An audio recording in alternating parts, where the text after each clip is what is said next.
వెండితెర మీద visual wonders create చేసే దర్శకుడు రాజమౌళి. తెలుగు సినిమాకి పాన్ ఇండియా మార్కెట్ను ఓపెన్ చేయడమే కాకుండా ఇండియన్ సినిమా ఖ్యాతిని ప్రపంచ వేదికపైకి తీసుకువెళ్లిన దర్శకుడాయన. 100 ఏళ్ల భారతీయ చిత్ర పరిశ్రమకు కలగా మిగిలిపోయిన ఆస్కార్ అవార్డును తెచ్చిపెట్టారు.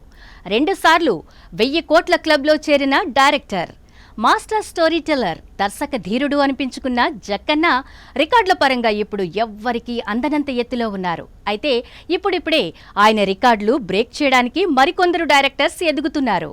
వారిలో కాలీవుడ్ నుంచి అట్లీ ఒకరు. అట్లీ రాజారాణి, పోలీసోడు, అదిరింది, విజిల్ వంటి తమిళ సినిమాలతో మంచి విజయాలు సాధించారు. గతేడాది బాలీవుడ్ స్టార్ షారుఖ్ ఖాన్తో తీసిన జవాన్ బ్లాక్ బస్టర్ హిట్ కొట్టింది.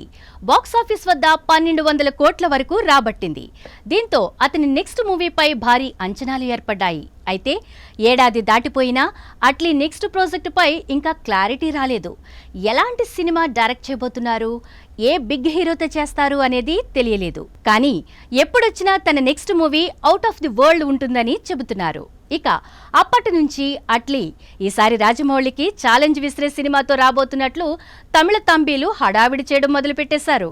అట్లీ తన నెక్స్ట్ మూవీని పాన్ వరల్డ్ ప్రాజెక్టుగా చేయడానికి ప్లాన్ చేస్తున్నారని ప్రచారం జరుగుతోంది. జూనియర్ ఎన్టీఆర్ లేదా అల్లు అర్జున్ వంటి టాలీవుడ్ హీరోలతో సినిమా ఉంటుందని టాక్ నడిచింది. కానీ వీరిద్దరూ ప్రస్తుతం ఇతర ప్రాజెక్టులతో బిజీగా ఉన్నారు.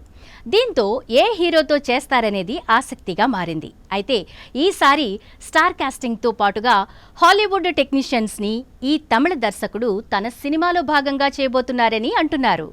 ఈ సినిమాతో రాజమౌళి రికార్డులు కూడా బ్రేక్ అయిపోతాయని తమిళ సినీ అభిమానులు కామెంట్లు చేస్తున్నారు. నిజానికి రాజమౌళిని బీట్ చేయడానికి, ఆయన రికార్డుల్ని బ్రేక్ చేయడానికి గత 7 ఏళ్లుగా ప్రయత్నాలు జరుగుతూనే ఉన్నాయి. కేజీఎఫ్ 2తో ప్రశాంత్ నీల్, పఠాన్తో సిద్ధార్థ్ ఆనంద్, కల్కి 2898 ఏడీతో టాలీవుడ్ డైరెక్టర్ నాగశ్విన్ 1000 కోట్ల క్లబ్లో చేరారు. కానీ బాహుబలి 2 రికార్డ్స్కు దరిదాపుల్లోకి కూడా వెళ్లలేకపోయారు. జవాన్తో అట్లీ కూడా అధిగమించలేకపోయారు. చైనా వసూళ్లతో కలుపుకొని నితీష్ కుమార్ దంగల్తో క్రాస్ చేశారు. కానీ ఇండియన్ మార్కెట్లో మాత్రం జక్కన్ను టచ్ చేయలేకపోయారు. లేటెస్ట్గా పుష్ప 2తో సుకుమార్ 1500 కోట్ల క్లబ్లో చేరిపోయారు. ఇది ఎక్కడి దాకా వెళుతుందనేది వేచి చూడాలి. ఒకవేళ సుకుమార్ లేదా అట్లీ లాంటి దర్శకులు ఇప్పుడు రాజమౌళి రికార్డుల్ని బీట్ చేసినా ఆయన క్రేజ్ను అందుకోవడం ఇప్పట్లో ఎవ్వరికీ సాధ్యం కాదని అంటున్నారు. డైరెక్టర్గా జక్కన్న తనకంటూ సొంతంగా ఓ బ్రాండ్ క్రియేట్ చేసుకున్నారు. ఆయన పేరు మీదుగానే సినిమాకి టిక్కెట్లు అమ్ముడయ్యే పరిస్థితి ఉంది. ఆ విషయంలో మిగతా దర్శకులు ఎవ్వరూ కూడా సక్సెస్ కాలేదు. RRR వంటి గ్లోబల్ బ్లాక్ బస్టర్ తర్వాత సూపర్ స్టార్ మహేష్ బాబుతో రాజమౌళి ఓ గ్లోబ్ ట్రాటింగ్ సినిమా చేయబోతున్నారు. ఇది ఇండియాలోనే బిగ్గెస్ట్ ప్రాజెక్ట్.